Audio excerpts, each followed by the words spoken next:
सरकार शारीरिक शिक्षा स्वास्थ्य अनुदेशक नियुक्ति हेतु पदों के सृजन प्रशासी पदवर्ग समिति की स्वीकृति के उपरांत किस स्तर पर प्रक्रियाधीन है? महोदय, प्रशासी पदवर्ग की स्वीकृति मिल चुकी है और इस संबंध में अंतिम निर्णय लिया जाना है। आप जानते हैं, माननीय सदस्य और पूरा सदन अवगत है कि सबसे बड़ा निर्णय प्रशासी वर्ग समिति में लिया जाता है, जिसके तहत निर्णय लिया जा चुका है और अब इसके सिर्फ शीघ्र स्वीकृति की कार्रवाई करके हम नियोजन प्रक्रिया को आगे बढ़ाएंगे। माननीय सदस्य ललित कुमार यादव, नियोजन शुरुआत होगी, नियोजन से ही इसकी अंतिम स्वीकृति दे दी जाएगी, नियोजन प्रक्रिया प्रारंभ हो जाएगी। एक और अब बगल वाले को समय हो रहा है। एक और है, एसटीईटी बीएड की परीक्षा के तर्ज पर ही बीपीएड पुरुष परीक्षार्थियों को भी आरक्षण देने का क्या निर्णय निकल गया? महोदय, सरकार की आरक्षण नीतियां जो होती है वो सभी जगह समान रूप से लागू होती है, इसलिए इस सेवा या इस संवर्ग के साथ कोई विशेष व्यवस्था तो की नहीं जाएगी। जो सरकार के नियम है आरक्षण संबंधी वो इस पर भी लागू हो।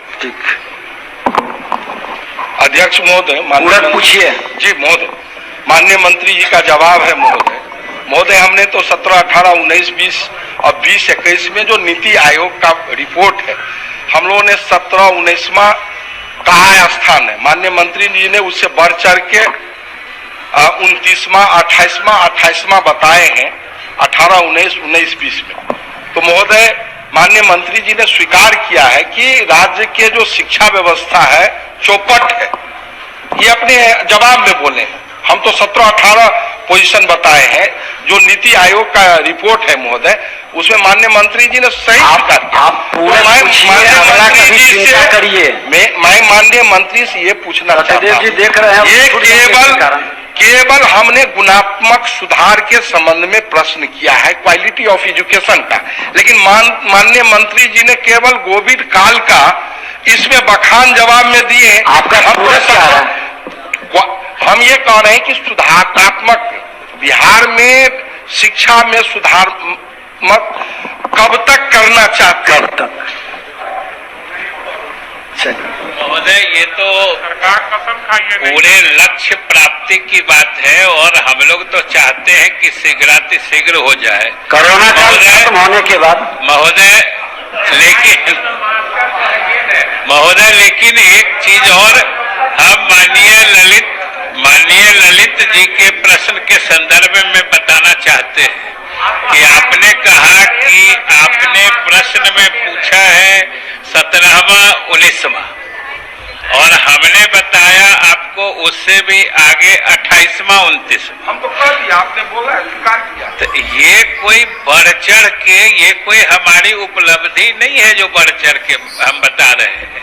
हम सिर्फ सदन को यह कहना चाहते हैं कि इससे समझना चाहिए कि सरकार किसी भी सच्चाई और हकीकत को छिपाना नहीं चाहती है।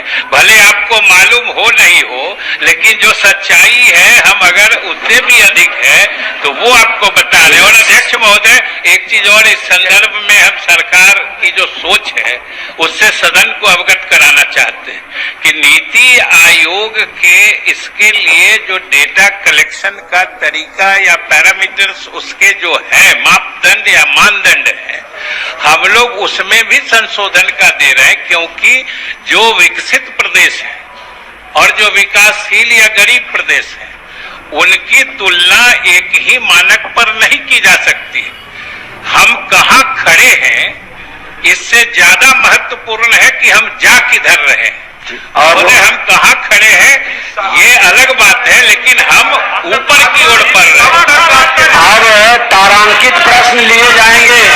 कहाँ हैं आप? अब समय हो गया है। मंत्री जी कब तक की गीत गाते रहे? क्या महोदय, एक मिनट सभ्य जी, इससे रिलेटेड पूरक है महोदय। यानी सरकार कह रही है कि हम सबसे नीचे अब आगे बढ़ चुके हैं। पूरा तो पूछ अब आगे बढ़ चुके हैं। नहीं महोदय, पूरा पूछना है। समय पूरा हो गया, उनका प्रश्न खत्म नहीं हुआ महोदय, प्रश्न नहीं खत्म हुआ, पूरा पूछना है महोदय। प्रहलाद जी माननीय नेता प्रतिपक्ष उठते हैं, आप मत उठिए, बैठिए। अध्यक्ष महोदय, ये शिक्षा से रिलेटेड सवाल है महोदय, बड़ा गंभीर मसला है। मंत्री जी ने यह स्वीकार किया है कि सबसे निचले पायदान पे है, लेकिन मंत्री जी ने यह नहीं बताया कि लगातार हर साल बिहार पिछड़ते क्यों जा रहा है, आखिर इसका कारण क्या है। और इस अगर पिछड़ता जा रहा है 28वें 29वें नंबर पे है, तो क्या कदम उठाया मंत्री जी ने गुणवत्ता को बढ़ाने का। मात्र कोरोना का रोना रोने से बिहार का भविष्य जो है सुधरने वाला नहीं है महोदय। अच्छा, माननीय मंत्री जी, आपसे बहुत अपेक्षाएं लोगों को बढ़ी है। चलिए, वो तो महोदय जब तक फिर आप उठ गए। महोदय बैठिए ना, आप बैठिए ना। माननीय आप नहीं चाहते इनका जवाब आवे। नेता प्रतिपक्ष ने जो कहा वो तो जिसका उत्तर हम दे चुके, उसी का प्रश्न आपने किया। हमने तो कहा कि हम कहां खड़े हैं, इससे ज्यादा महत्वपूर्ण है कि हम जा किधर रहे हैं। हम नीचे भले हैं, लेकिन पहले से बहुत आगे बढ़े हैं, यही तो हम कहना चाह रहे हैं। श्रीमती मंजू अग्रवाल, नहीं, अब समय समाप्त हो गया, बैठ जाइए सचिव जी। श्री मंजू अग्रवाल, पूछिए। कब तक प्राथमिक विद्यालय स्थापित अपने अगल बगल के माननीय दूसरे की चिंता करेंगे तो सभी प्रश्न आ जाएंगे पूरा। चलिए, माननीय मंत्री शिक्षा विभाग,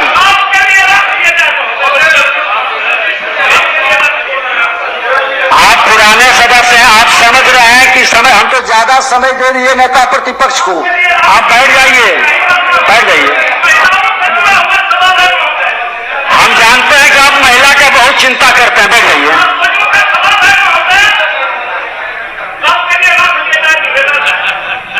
उत्तर आ चुका है, आपको उत्तर आ चुका है, अलग से माननीय मंत्री जी से मिल लीजिएगा, अलग से माननीय मंत्री उत्तर आया हुआ है।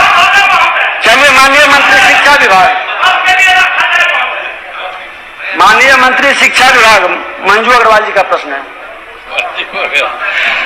वैसे भी महोदय सत्यदेव बाबू, आप तो अलग से मिलते ही रहते हैं, तो ये तो अलग में कभी पूछे नहीं। आप अलग में पूछ लिए होते, हम आपको बता देते।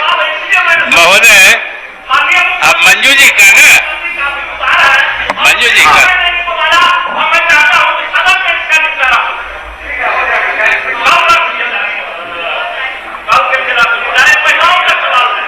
महोदय, अब श्रीमती मंजू अग्रवाल जी का। हाँ, वस्तु स्थिति यह है कि गया जिला अंतर्गत शेरघाटी प्रखंड के गोपालपुर पंचायत के पथलकट्टी ग्राम से उत्तर एवं दक्षिण दिशा में लगभग 2 किलोमीटर की दूरी पर क्रमशः मध्य विद्यालय चिल्लिम एवं मध्य विद्यालय अछमा तथा पश्चिम दिशा में लगभग 2.5 किलोमीटर की दूरी पर मध्य विद्यालय गोपालपुर है। समग्र शिक्षा अभियान के अंतर्गत पथलकट्टी गांव में भी प्राथमिक विद्यालय खोलने के संबंध में सरकार कार्रवाई करेगी। केवल महोदय, मैं आज ही माननीय सदस्य से भी निवेदन कर देना चाहता हूं कि आपका क्षेत्र होगा, वहां पर उस गांव में विद्यालय के लिए भूमि चिन्हित करने में आप मदद करिएगा। श्री छोटे लाल राय, पूरक पूछिए। और माननीय सदस्यगण, सभी का ऑनलाइन आंसर आया हुआ है। पूछता हूं कि उस जगह पूरक प्रश्न सीधे डायरेक्ट करिए। अध्यक्ष महोदय, हम नहीं देख पाए हैं, हाँ, इसलिए मंत्री महोदय से आग्रह है कि ये से कहिए, दिखवावे आप लोग को। माननीय मंत्री जी। महोदय, वस्तु स्थिति यह है कि प्रश्नगत विद्यालय में वर्ष 2018 में असामाजिक तत्वों द्वारा खपरेल विद्यालय भवन में आग लगा दी गई थी। इसके संबंध में प्राथमिकी भी दर्ज कराई गई थी। आग लगने से विद्यालय का खपरेल, छप्पर, दरवाजा, खिड़की एवं बेंच, डेस्क, कुर्सी इत्यादि नष्ट हो गए थे।